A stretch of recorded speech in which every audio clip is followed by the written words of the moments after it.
देश के अंदर जगह जगह आजादी के लिए लोगों ने हुंकार भरी थी। कहीं बैरकपुर में मंगल पांडे के नेतृत्व में लड़ाई आगे बढ़ती है, कहीं गोरखपुर में शहीद बंधु सिंह के नेतृत्व में लड़ाई आगे बढ़ती है, कहीं मेरठ में धन सिंह कोतवाल के नेतृत्व में लड़ाई आगे बढ़ती है, कहीं झांसी में ये लड़ाई झांसी की रानी लक्ष्मीबाई के नेतृत्व में आगे बढ़ती है, कहीं बिठूर में त्यात्या टोपे के नेतृत्व में लड़ाई आगे बढ़ती है। और देखते ही देखते पूरे देश के अंदर अलग अलग स्थानों में कोई जनपद, कोई क्षेत्र ऐसा नहीं था जहां पर देश की आजादी के लिए लोगों ने उस समय हुंकार न भरी हो। और पहली बार लगा था कि भारत पराधीनता से मुक्त हो जाएगा। उस समय भले ही उस राष्ट्रीय एकता के सूत्र में उस प्रथम स्वातंत्र समर को पिरोने के लिए जो अभियान प्रारंभ हुआ था, वह ज्वाला कभी बुझने नहीं पाई, निरंतर चलती रही और निरंतर चलती रही। कभी इसके बाद आपने देखा होगा चोरी चोरा में 1922 में चोरी चोरा की घटना होती है, इतिहास प्रसिद्ध घटना। लखनऊ में काकोरी की घटना होती है। काकोरी कांड के महानायक पंडित राम प्रसाद बिस्मिल, अस्फाउल्लाह खां, ठाकुर रोशन सिंह, चंद्रशेखर आजाद, राजेंद्र नाथ लाहिड़ी और ऐसे उन क्रांतिकारियों को जगह जगह फांसियां दी गई, लेकिन देश की आजादी की लौ नहीं बुझी, वह निरंतर प्रज्वलित होती रही।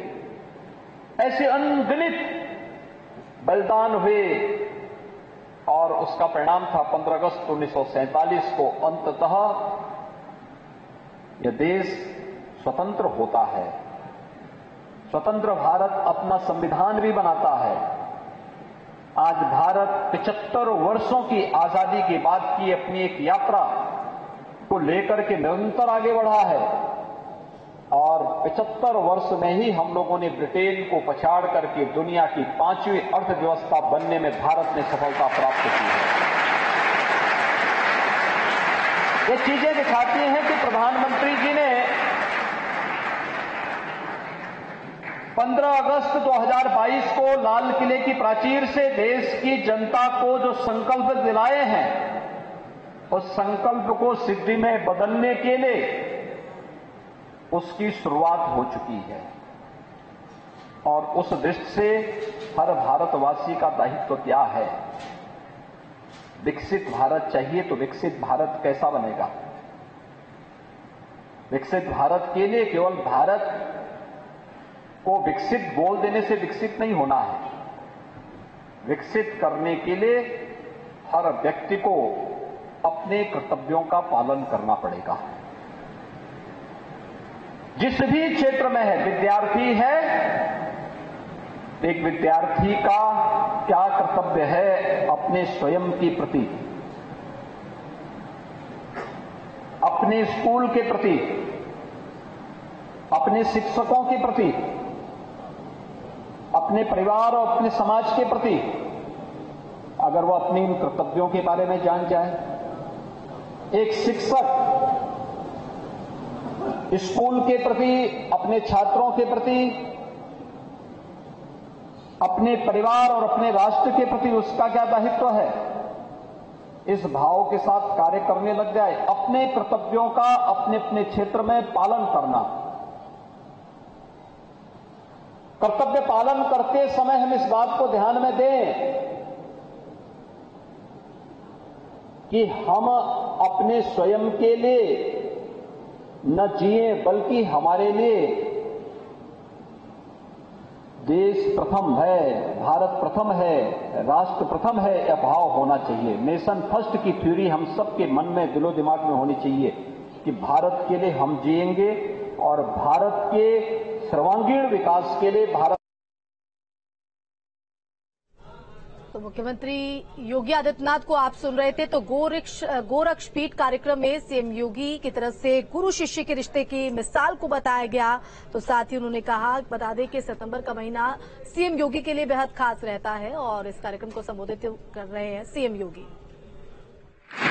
आत्मनिर्भरता का लक्ष्य प्राप्त कैसे आप करेंगे? आत्मनिर्भरता का लक्ष्य प्राप्त करने के लिए दूसरों पर आश्रित होकर के कोई आत्मनिर्भरता का लक्ष्य नहीं प्राप्त कर सकता। हर व्यक्ति को अपने अपने क्षेत्र में कार्य करना होगा। अगर हमारी शिक्षण संस्थाएं हैं, उन्हें इस दिशा में प्रयास करना होगा। अगर हमारे व्यापारिक संस्थान हैं, उनको देखना चाहिए ऐसी कौन से प्रोडक्ट हैं, ऐसी कौन सी चीजें हैं कि जिन पर हम विदेशों पर आश्रित होना कम से कम करें और स्वयं भी भारत के अंदर उसका प्रोडक्शन शुरू कर दें। ऐसी कौन सी चीजें होंगी कि जिसके माध्यम से अगर हमारे पंचायतें देखेंगे, नगर निकाय देखेंगे, ये भी तो आत्मनिर्भरता के लक्ष्य प्राप्त कर सकते हैं। ये क्यों सरकार पर निर्भर रहे?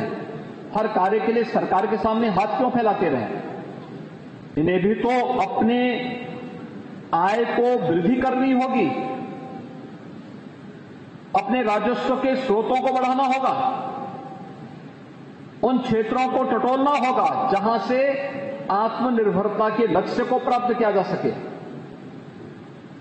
और गुलामी के अंश को कहीं भी हम फैलने नहीं देंगे, विकसित नहीं होने देंगे, उसे बढ़ने नहीं देंगे। जब ये भाव होगा तो स्वाभाविक रूप से भारत को एक विकसित राष्ट्र के रूप में स्थापित करने से दुनिया की कोई ताकत रोक भी नहीं सकती है, कोई नहीं रोक सकती।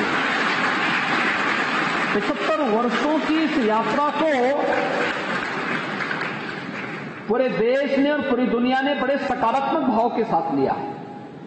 लोगों के लिए कौतूहल और आश्चर्य का विषय है, भारत जब आजाद हो रहा था तब दुनिया ने सोचा था कि भारत एक नहीं रह पाएगा। भारत आजादी का जश्न मना रहा था, तब भी लोगों ने कहा कि भारत इस यात्रा को बहुत लंबी दूरी तक लेके नहीं चल पाएगा। 75 वर्ष हो गए, देश के अंदर बोली भाषा अलग अलग, खान पान अलग अलग, रहन सहन अलग अलग, सब कुछ अलग अलग, लेकिन कश्मीर से कन्याकुमारी तक और अरुणाचल से लेकर के द्वारिकापुरी तक अगर भारत के अंदर राष्ट्रीयता का भाव देखना है तो एक भाव और एक भंगिमा पूरे देश के अंदर पूरी दिखती है, तो यही भारत है। और यही भारत, इसी भारत के लिए देश की आजादी के उन स्वतंत्रता संग्राम सेनानियों ने जिन्होंने अपनी आहुति दी, इसीलिए उन्होंने दी कि एक भारत और श्रेष्ठ भारत के निर्माण में हम सबको योगदान देना है और वह भाव आज हम सबको जगाना होगा।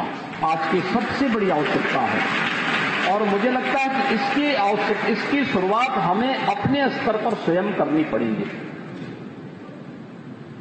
इसका भाव कहीं बाहर से नहीं आएगा, इसके लिए हमें किसी दूसरे के सामने हाथ नहीं फैलाना होगा, बल्कि इसकी शुरुआत हमें स्वयं से करनी होगी, अपने परिवार से करनी पड़ेगी, अपने स्कूल से, अपने ग्राम पंचायत से, अपने नगर निकाय से, अपने जनपद से करनी पड़ेगी।